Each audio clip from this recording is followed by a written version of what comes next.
Frieden. I'm here with my co-host, Frank Santopadre. And this is Gilbert and Frank's Amazing Colossal Obsession. Yes? Ooh, it's you again. Now, most of you remember, of course, The Incredible Hulk with Bill Bixby. Yes, and Jack Colvin, who was the reporter in Dogged Pursuit. Yeah. You don't make me angry. You wouldn't like me when I'm angry. That's good. It's a little Peter Lorre. Yeah, don't make me angry. But it's like that was one of those shows that followed a long tradition of a guy wandering from town to town and getting involved with the people there and adventures. Yeah. Like I said, in screenwriting, I think they call them traveling angel stories. But you were talking specifically like Highway to Heaven. Yes. Literal angel. And I think the earliest one was The Fugitive. Right. David Jansen. Which is actually, then there's a slight difference between those shows. There's the show where the character is just kind of wandering aimlessly from town to town. Like Kung Fu. Right. And there's the genre where they're being pursued or chased. Yes. Like The Fugitive. Yeah. Wandering is Route 66. Right. With George Maharis and Perfecto Telly's. Yes, Perfecto Telly. Yeah. I don't think he was actually in the series. Maybe when they stopped to gas up. when he stopped off to pee in a gas station men's room. Perfecto. Perfecto Telly's does a guest appearance. So you'd have to say The Fugitive was kind of the granddad of these kind of shows. And then my boy, Ben Gazzara. That's right. Did Run for Your Life, which every episode would start off in the doctor's office, and he'd go, you have an incurable disease, and you only have this much time, and and he's like, what am I going to do with that? And then you see, like, the road, like, really going by really quick.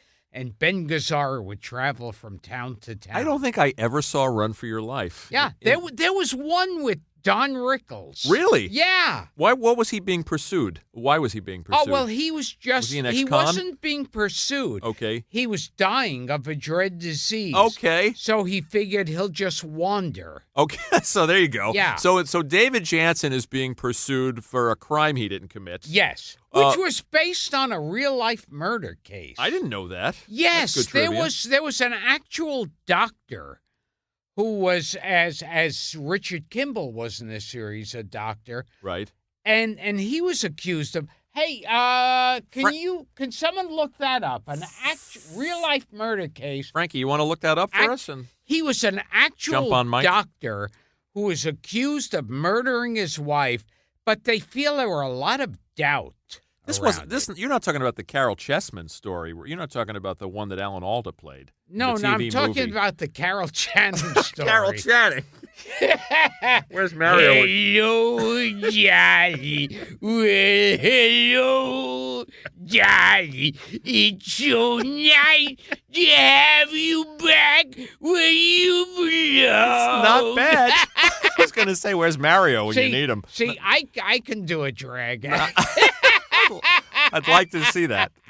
Now, you mentioned one. And we're talking about Mario Lanza. What is Mario? Of course, yes. Of course, the great Mario Cantone. And while Frank looks that up, and here he comes with the answer. Eventually, nope, he's printing it out of the printer. Okay. You were mentioning a Fugitive ripoff with Frank Converse. Frank Converse called Coronet Blue. A show I never even heard of until 10 minutes ago. He had amnesia. Oh, I see. And all he remembers is the words Coronet Blue. Here comes Frank with your piece of paper and your answer. So, yes, based on a true 1954. Let's make sure the mic picks you up. Okay. Here we go. Thank you, Frank. Okay. The day in history, a century, the murder trial inspires The Fugitive. It was Dr. Sam Shepard. Yes. Well, that's famous. Yes. I didn't know that. Yeah, well, that's a famous story. He was a doctor accused of killing his wife. Of course. And I think he was executed, but there was a lot of doubt. I knew that story. I did not know The Fugitive was based on that story. And then so Shame on David me. Jansen did it. Right. And then years later, Tim Daly. And Harrison Ford in the movie. Oh, of course. So Run for Your Life was a Fugitive knockoff, and Gazzaro was dying. That Yes. was the wrinkle. There was a show with Christopher George called The Immortal. Yes. Where he was being pursued by scientists, I think corrupt scientists, because he had, if I remember this correctly, he had special blood. Yes. Yes. Oh, and before I forget, all I remember with Coronet Blue, I remember one episode they find a matchbox that says the Blue Coronet, and they think, uh-oh, that could be a clue. I see. And so he had amnesia. And I remember, all I remember of the theme song was like girls singing, Coronet Blue, Coronet Blue. Here comes Frank again. Of course he remembers the theme song. What is this? Oh, and he told us, and of course, O.J. Simpson, right, who is still looking for the real killer. Correct. He can't look very far at the moment. And also there was The Invaders. Oh, right, The Invaders with Roy Thinnis? Yes. Do I have that actor's name? And he was the only man who knew that aliens had taken over the Earth. Was he being chased? Well, was he going from town to town? I'm sure he wasn't happy about it. I'm sure the aliens didn't like it. Are you sure that show fits the genre? Yes, okay. yes. And I met Roy Thinnis. Oh, did you? Yes. Oh, did you? And I met Roy Thinnis. Oh, it's you again. Is he still around, Roy yes. Thinnis? I don't know if he's around now. Yeah, he might have killed himself after meeting me. But I remember I said to Roy Thinnis and shocked him with my incredible useless knowledge. I said, and I remember that the way to tell they were aliens is they all had deformed pinkies. Interesting. And Roy Thinnis himself, his eyes popped out of his head. That you knew that. Yeah. Did you tell him you also knew the Coronet Blue theme? Well, I'd have to meet Frank Converse. I think I remember the Mad Magazine parody of The Invaders, but I don't remember. Probably drawn by Mort Drucker. I vaguely remember that but one. I don't think I remember the show. I remember the titles in all those parodies was Yich. Right. They would always or Blech. Blech. Right. Of course, the best one ever was the Upside Down Adventure for the Poseidon Adventure. Oh, yes. Yes, that one. And okay, and let's not forget Kung Fu. Kung Fu was such a show. Yeah, with David Carradine. But Kung Fu, like I said, he wasn't being pursued. Yeah. He was just kind of... He was just wandering. He was a wanderer. Oh, David Carradine was on my season of Saturday Night Live. Okay. And these schmucky writers came up with an idea. Instead of having him in different sketches, there was the theme show. Yeah, right. He wandered. They said, "Hey, in Kung Fu, he wandered from town to town. Right. How about he's that character the whole show, wandering from sketch to sketch?"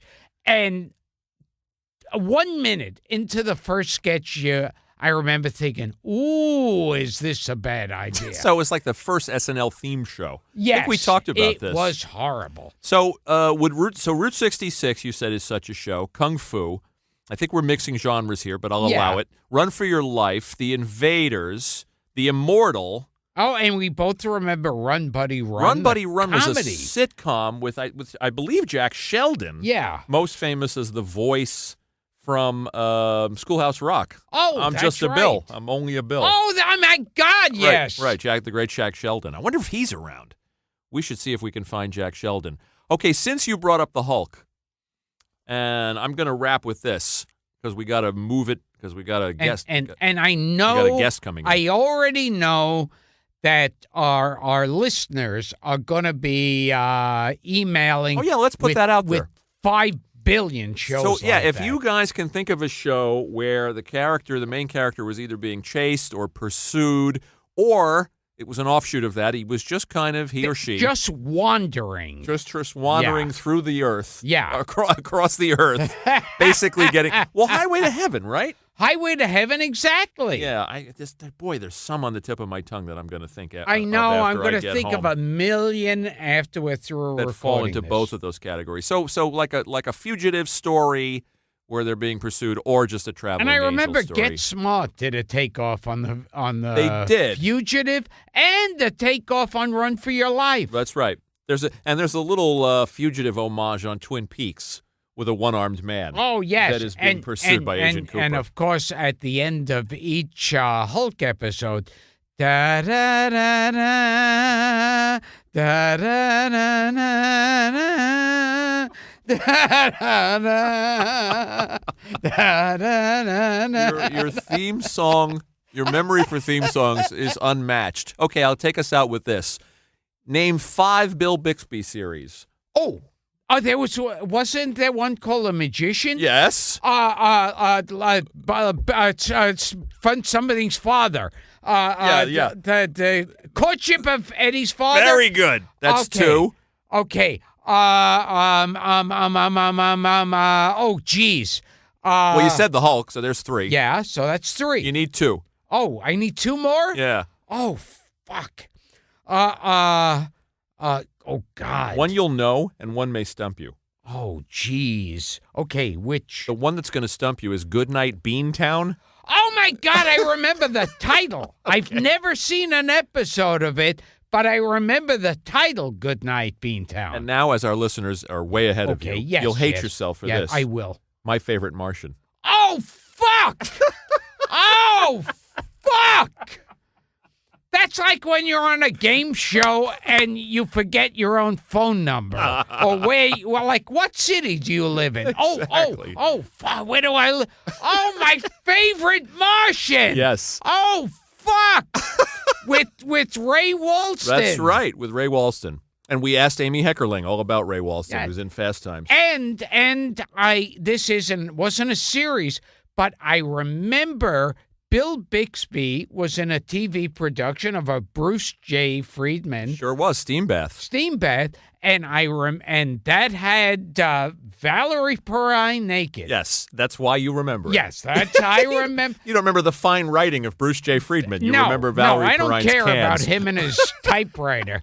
But Valerie Perrine used to be reliable for taking her clothes off. And we have to have Valerie Perrine on. Right, but you're not going to be interested if she's not actually here, disrobing. Yeah, we'd have to have a picture of her from 40 years ago. I'll see what I can do. So to our listeners, once again, send us any ideas or post or tweet, as you guys love to do, fugitive-type shows or just traveling angel shows. Yes. And then we'll kick ourselves like you just did. Yeah. Well, that's how we get turned on, by kicking ourselves. And this has been Gilbert and Frank's Amazing Colossal Obsession. See you next time. Here we go, boys. 2, 3.